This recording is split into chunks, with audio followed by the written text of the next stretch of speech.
Welcome, everybody, aboard the Tabletop Express. This is Creators Corner, where I take a moment to have a conversation with designers, artists, and fellow creators, and take a minute to go behind the meeple to meet the people. And I'm just so excited today to have Carla Kopp here. Carla, welcome to Creators Corner. Hey, I'm so excited to be here. Well, I'm really grateful that you're here. Obviously, I know this is a busy time for you. You've got a game on Kickstarter. I know it's hit, but it's doing really well, and we're going to get into that and so much other exciting stuff. But as I start everyone on Creators Corner with, I got to ask you a very important question, and that is, what is your board game origin story? Be it a game experience. What is the thing that you go back to and say, oh, this is when I realized that I love games, or that playing games is just a blast to me? So I would say Agricola. And I know that's not everyone's typical gateway game into the industry, but that was mine. After college, I moved away. I moved 10 hours away from where I grew up, to a city I'd never really been to, and I didn't know many people, but I did know one person, and she was like, hey, do you want to come hang out and play board games? And I was like, of course I want to be around people. Because making friends as an adult out of college is actually kind of hard. So she invited me over to play Agricola, and I got addicted. We just played Agricola literally I don't know, 4 or 5 times a week. For a while. It's actually how I got into game design as well, because that was before Agricola had the more player expansions, because we only played Agricola, so regardless of how many people we wanted to have come play, we had to have enough players. So I have a bunch of hand-drawn mats for Agricola. It was only after that I learned that there was games that were easier to play than Agricola. But by then I was already addicted.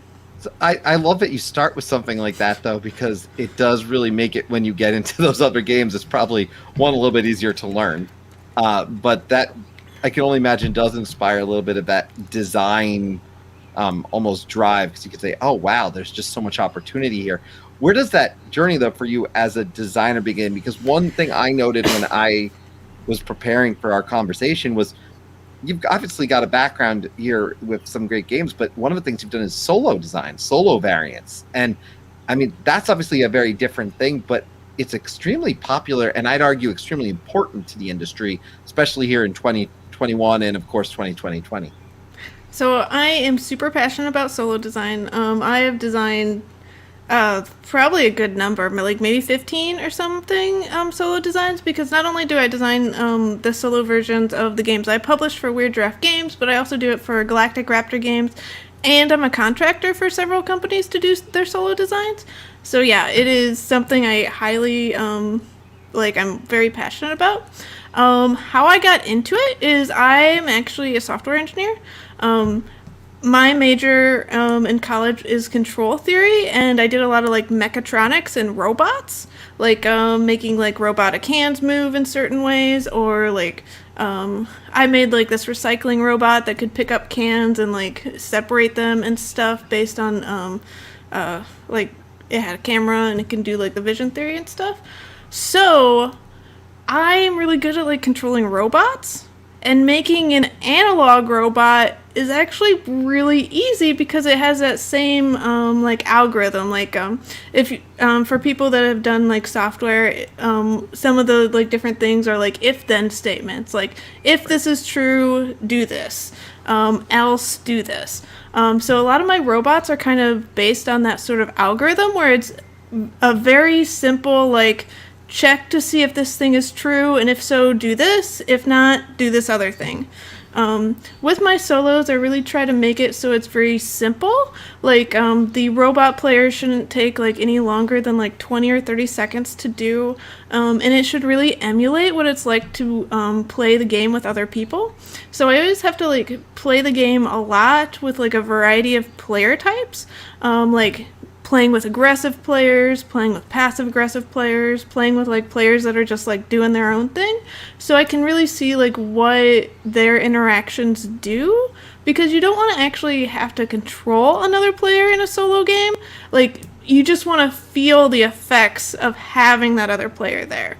Right. So, like, really distilling it down and making it super simple without needing to make any choices and having it be super fast is, like, basically my goal when I'm making a solo. But you talk about that in a way that, I mean, I've talked with a variety of people about playtesting, but that's really interesting because playtesting for solo, people play very differently. You do have, for example, I mean, I can speak to myself. I do play solo versions of certain games, Empires of the North or something like that, and I love that they have a solo piece to it. But I'm not particularly aggressive. I'm a little bit more casual in that. Other people may be a little bit more aggressive. How do you actually go about playtesting as a whole from a philosophy perspective with design, not just in solo, but in terms of trying to collect these different groups of people or these different game styles in terms of the players? Because you do want to get a lot of variety in your perspective to make the best game possible, I imagine. Yeah. So, well, starting with solo is like the easiest game to playtest because I can do almost all like the initial playtesting on my own. I also generally like am really good at the game by the time I get to the point of doing the solo because I've like developed it over years, so I like really know the game. But solo players like when a game is hard. So if I can beat the solo, then it's probably maybe a little too hard for the average person. So like that version is usually like the hard version, and I have to make like a regular and an easy version after that. And then I try to go around and just get different people to play it. I do like to get like all the different player types. I start off normally when I'm playtesting to first get I do a lot of like designers and stuff for my first prototypes, mainly because I'm not a graphic designer. I'm not. I know where my skills are, and my prototypes can look like trash. So getting somebody that like knows what a prototype looks like and can just deal with that, like that's the first step. One, you're still like trying to figure out like what a game is, and you don't want to put in like a lot of time for a prototype that might just be like chucked out completely. After that, I try to get players that are like in the intended audience. And once you can get a game that is like really good for the intended audience, then I go outside the intended audience. I like to go for like a variety of ages, a variety of player types. Like I have this one group of friends where they turn basically everything into a co-op. Like they are, you put a competitive game in front of them, they'll turn it into a co-op. But they're great because then you get to see like what that kind of player experience is. But I also have friends that apparently hate each other. Like they are out to get each other, and like putting like their perspectives into the game is good too. I also try to go for like different ages, different backgrounds, those sorts of things. Like I always try to get my father-in-law to play games because like, what is his strategy? I don't know. If I made like an algorithm that did random things, it would probably be like I could describe its strategy more so than I can describe his. Like, but he has been really good because like he's found things where like in Stellar Leap he played it and he got stuck. He wasn't able to do anything, and I was like, what? No one's ever gotten stuck before. Apparently it's possible to get stuck. Like, who knew it? You really have just such a variety there, which is fantastic. And I have a question that came in that I'd love to see your thoughts on, actually, which is from Danielle. She says, I play solo games and I always start easy. Is there a win-loss ratio I should keep in mind before moving to the next difficulty level against an AI? When you're playing the game, I would just say, like, it depends on how you felt about it. Like, if you won the game, but it was it was like so like tooth and nail and you didn't know if you would win, I would say like keep doing it until like you're confident about it and then going to the next difficulty. Yeah, no, that is a great advice. I have to say, I didn't get into solo gaming myself until more recently, and it was very much because of the ongoings of the past year and a half. But now that I am in, and I love it. But one thing you noted as you talked about testing and solo games was graphic design and how you're not a graphic designer. But one of the things that I know for your latest project, you have a team of women who've done an incredible job on this Kickstarter project. I got to ask, how do you go about building that team? And in particular for this project, what was kind of your process to prepare to do a Kickstarter?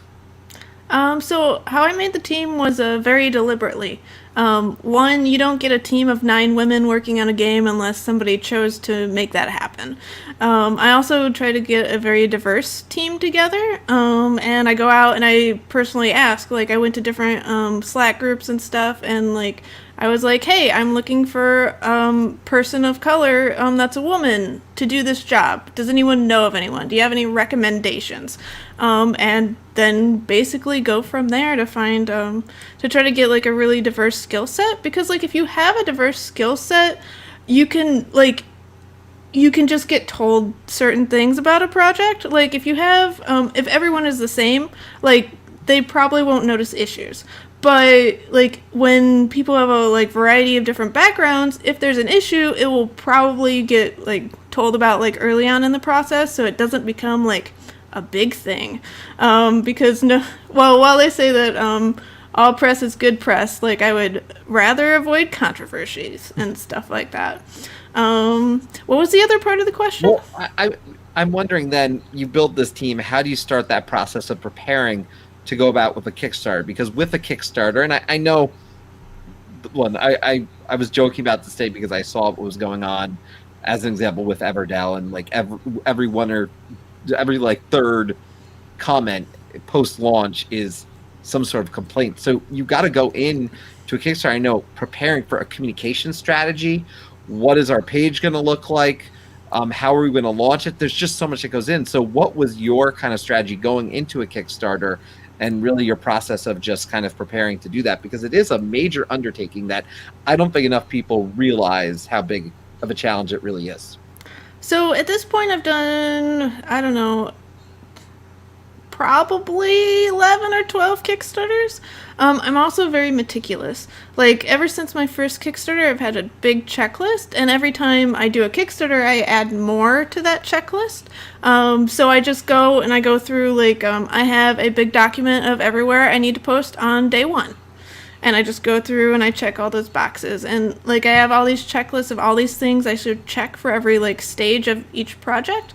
Like I have like the next couple Kickstarter pages already out there, because I have a Kickstarter template where I just go in there and it's like, oh, okay, put the how to play video here, put this here, do all this. I try to make everything like super easy, because the Kickstarter itself is going to take a lot of work and a lot of maintenance to like really make sure like everything falls together. For instance, like I'll get like a certain number of reviewers. Like I tend to go overboard, or what other people call is overboard, because like if I want to get 5 reviews, I make sure to send out 15 reviewer copies. And then I like make a press kit, I make a letter, I email all the reviewers. Like, well, I have another task list that's like, hey, every week email all the reviewers and make sure they know when the Kickstarter is. Make sure you check this. Make sure you ask about questions, because I know in the past, like if you don't tell them the Kickstarter date 12 times, they could forget when the Kickstarter is. And this isn't because like anyone, like any reviewer is not good at what they do, but I know like my Kickstarter is no one's like top 10 other than like people I know. Like for a reviewer, they have like their family and they have to make dinner and they have all these things in their life. So if I make it as easy as possible for everyone to know as much as possible, then it just works out a lot better. Like I also go and I ask them like, hey, can I get a reviewer quote? Are you willing to like send the game on afterwards? So like if I ask them for a reviewer quote 3 times, they'll probably give it to me, and then I won't have to like get their quote like after the Kickstarter started and all the comments have been coming in and I have like so much else to do. Yeah, and it's the over communication. I think it's not just in this, but over communication can be really effective, because people are going to miss an email, or life happens. I mean, if anything, we know that occurs, and things can go haywire. Let me talk a little bit about this Kickstarter. Where and I've read, and I know people can go over to the Kickstarter page. I'm going to recommend everyone go, of course, go check this out. There's a link in the description to it, and I will be continuing to update with more stuff around the Kickstarter in that description. But this is really interesting to me because I was reading the description and this idea of this festival of tulips. How did you come about this, though? Because I know you talk about a little. I know that. How did this come to your table? I guess I should say, and did you decide that this is the one that we want to kickstart now? I've been to Amsterdam, and I've actually been to Keukenhof, which is like one of the largest botanical gardens in the world, where they have so many tulips, like a tulip for everyone that lives in the Netherlands. They have thousands and thousands of tulips. So I went to this place and I was like, hey, I need to make a game based on this location because, well, that's part of my process. Like I went to Venice and I made a game about Venice. I went to Maine and I made a game about puffins in Maine. It's fun for me to design based on locations. So after I'd gotten back from visiting Europe, I went to a convention. It was a Proto ATL. And I saw one of my friends, Sarah Perry, and she was like, hey, do you want to play my game about tulips? And I was like, I'd love to. And she presented me about, it was called a Festival at Keukenhof. And I was like, whoa, this is like a month after I get back. This is so cool. So we ended up playtesting that game like 5 times in a row. Because I liked it and I could see like where it should go, and then shortly after I think I signed it. I don't know like how long afterwards. I just have a rule that I don't sign games at conventions. But like our group like of just like random friends that were playing, we were so passionate we all just sat there and like kept repeatedly playing it over and over and getting like slightly better each time, that I knew that I really liked it. Why now? Well, that is a long question, probably, because I intended to do this like a year and a half ago or something. But sometimes art takes a lot longer than you think it will, and like different games need to go out at certain times. Like I had a game called Studies in Sorcery where I wanted to bring it out in October because it's like all creepy cute, and that game belongs in October. Like that is the best time to do a creepy cute weird game. So like even though like if I wanted to do Gift of Tulips, the creepy cute Studies in Sorcery had to go then. It actually came up at a really good time though, because for the mechanisms and stuff, it's really pleasant. Like you're just playing a game with friends and being nice to them, and that's kind of what we really like want right now, because we've been in a pandemic like, well, at the time of the launch like 9-10 months, and it's like, yeah, it's cold, but like look at this game about just being with your friends in like this nice summer spring like thing. Like that's really what like you want like what people want right now. Like they don't want to be cooped up or know about snow. They just want to play a game with their friends. So it's like the perfect timing. No, it's a good point. A lot of times you think about a game comes out with maybe because of the theme, but the actual mechanisms of the game playing into it, I love that piece of it. Do you personally have a favorite, mechanic in a game for yourself that you really enjoy? I mean, I know you talked about Soul a little bit, but in particular, which obviously I know you like, but in terms of an actual game mechanic that like you just love. So I really like pressure luck. I do not like games that are purely pressure luck, but like if a game has like pressure luck in addition to other things, I'm like super into it, in addition to spatial puzzles. Yes. So, like my favorite drafting mechanic is the Winston draft, because it's a draft that has pressure luck, and that's like my jam. Yeah, I will say the spatial games are a big hit in my house in particular. My wife is very good at them, and she loves them. So we play a lot of those spatial games. I have to ask, because you mentioned this about 11, 12 Kickstarters. What is the biggest lesson that maybe you've learned that maybe you can impart some wisdom for those who maybe are considering their first or may only have one under their belt, that you've learned from running a Kickstarter? You can never be too prepared for the Kickstarter. Like you should definitely know like have everything done and ready. Like if you're not ready, don't launch. Just wait for like a month or two. Like it will definitely be better. It like the longer you wait usually. Um like you can't wait forever, of course, but take your time and do your due diligence and just like treat everyone like they're humans and it should work out. No, it is fantastic advice. That's just fantastic advice for life. Treat everyone like they're humans. I mean, I think there's more few people in the world who could probably do that, unfortunately. Um, Look, for me, one of the biggest things about this show is we get a chance to get to know you and get to know kind of your backstory and how you got here. And we've done a little bit of that, but I do want to have a little bit of fun. And as part of that, I have to ask, we talked about kind of that origin story, but in terms of game that, maybe you have nothing to do with, what is one of your favorite games right now that you have absolutely nothing to do with, that's maybe hitting the table a lot with friends, or be it digitally, wherever it may be?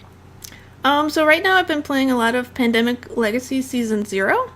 I'm really enjoying it. We're actually playing November now, so and we started like a month ago. But I highly recommend it for people that are like, oh, I shouldn't play Pandemic during a pandemic. It's actually about like the Soviets and stuff, so it's not about sickness that much. So it's perfectly okay to play during a I've pandemic. heard very good things about it. I have not played any of the legacy ones, but I've heard some have said it's. Someone told me it was their favorite of the three. I can't rank because I haven't, but I've heard great things. When you get to the table and you're about to play a game, if you're reaching in and you get first dibs on that, on the meeple of your choice, what color are you going for? If every color is available, I go for teal, but usually I go for green. If I can do neither of those, I go for blue or purple. Love it. I do want to take this time, of course, just to let anyone know, if you're tuning in, please feel free to ask questions. I think Danielle had another question for you, but if anyone, I know I've seen a few people come in and off Twitter, and if anyone is tuning in, please drop that question in. Danielle does ask that a question I'll put up on the screen for you.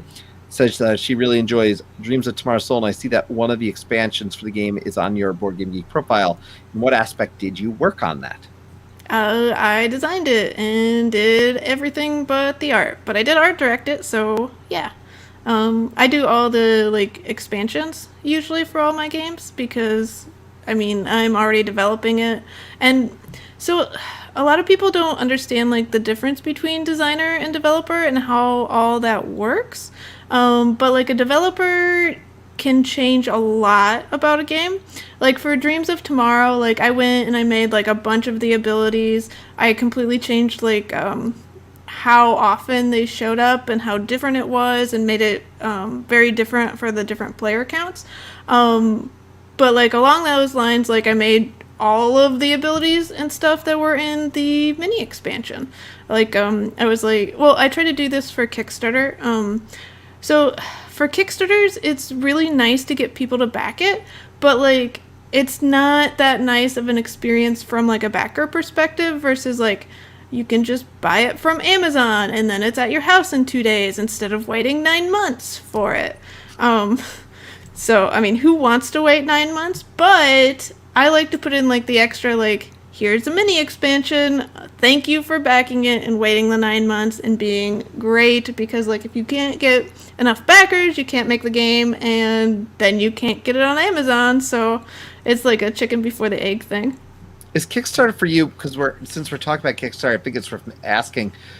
Does and I know you do the play testing as we've already discussed, but is Kickstarter also a great opportunity to get feedback for you, or are you pretty much past the point where you can make any? Obviously, I don't think you can make major tweaks to a game, but feedback's still valuable at that point. So I can do what I want. I run the company. But I typically don't. I'm usually like pretty ready. Like for Gift of Tulips, I intend to have like all the files proofed and done, and like have the manufacturer like be sending me a proof copy at some point. Like near the end of the Kickstarter. So I try to be very done. I do usually get a lot of feedback on the rules because well, backers are usually really passionate, and that passion can be put to use by proofreading the rules just to make sure like that they're really good. But also with rules, like I said earlier, I tend to go overboard. Like I go overboard. I've probably had like all my rules proofread like 100 times, and that's like literal because like you can see the list of proofreaders in the rule book. Uh, so we go over the rules a lot because the rules need to be very good and they just need to be great, and I hate them. Well, you really, I know people just want to get a game to the table sometimes and play it, and a game that looks great, looks beautiful, like in particular your Kickstarter obviously does. Um, I will take this moment also to just say a special thank you to those who are tuning in. Again, as I'll note again, if you have questions, you can always feel free to ask on Creators Corner. I know often people, I find you can be shy, but I know that my guests are very welcome to talk to you and answer your questions that way. Before we end this, I do want to kind of bring forward one or two more questions. One in particular that is on my mind is obviously, having Weird Giraffe games and getting to that point where you are publishing games. When did that become something you wanted to do? In terms of just, it is a job. It is, there's a lot that goes into it. And I know you have other things that you're doing. You've got your other job, you got your job that you did mention. So when did that become a thing you wanted to do? How's it going for you? How are you liking being in that role? So I really enjoy it. How it happened was Weird Giraffe Games was originally 4 people, and we had designed a game after attending a panel about game design. And we just made a game, and we're like, okay, what do we do next? One of my partners like had always wanted to do business stuff, and he's like, let's do the business route and like see how this goes. So like I researched and we just made it happen. At this point, it's just me because other people, a business is work and it's a lot of work. So now it's me doing it. But I am really passionate about board games and like all the things that you can do in the community as a publisher. So yeah. What was the other part of the question? You pretty much answered it, and I would love to bring up a question from Board Game Dads here, and he was wondering about the origin behind the name of Weird Giraffe. Okay, so back to like making the company. I was trying to find out like a name for the company, and I really like Okapis. Okapis, they're at Disney if you've ever been there, but they are like this brown horse, half zebra, long-necked thing. That's really cool. If you've never seen them before, you should look them up. But I am Carla Kopp, so I wanted to do like a play on words. I thought Okapi Games with my name instead of it spelled correctly would be cool. So I went and I made a logo in Paint because I am very skilled at pixel art, I guess. I don't know. Everyone has Paint if they have Microsoft, so Yeah, try your best. No, I love it. Look, I'm going to take this time. I got to say thank you, first and foremost, for joining me this evening and having this great conversation. As I've noted for everyone, if you're watching this now or after the fact, this game is still on Kickstarter, so please go check it out. Gift of Tulips is it looks beautiful. First, let me just say that it looks really beautiful. So my credit to the work that your entire team put into this. Is there anyone in particular, and I like to give this opportunity to everyone on the show, is there anyone in particular or any game on your mind right now that you would want to give out? Obviously you've got your own game, but besides your own game that you would want to give a shout out to as well. Obviously I would love to give a chance to give you a shout out to your team as well, because they've clearly done a great job on this game. Sure. Yeah, so thank you for the shout out. Another game that's up is, I really like Book of Villainy by Fertessa Elise. That should be on Kickstarter in the next month or two. It's about being a villain, being a bad villain, and having to create your own misdeeds so that people actually know that you're a villain, because you're so bad at being a villain they don't know that you are one. I like Yet. that. I like that twist. um, look, I will just say this again. Thank you for joining. If you are in the chat and still have a question and you drop it in now, I might be able to work it in. But if not, I'm going to take this time to say thank you to Carla for joining the show and being on Creators Corner. I also want to note that we have a few other great conversations coming up here on Creators Corner. And just of note, I think I've said it a few times. Andy Steiger is coming on, designer of Targi, so he will be on the 18th. And then in addition, Helena Capel is going to be on that is going to be on March 25th. So some really awesome folks coming on the channel. Really excited to chat with both of them. And that's just in this month. So more great people to come in April. Again, Carl, thank you so much for your time. Really appreciate it. Yeah, and thank you everyone for watching. It was great. And with all that said, thanks again for coming aboard the Tabletop Express. We'll see all of you very soon.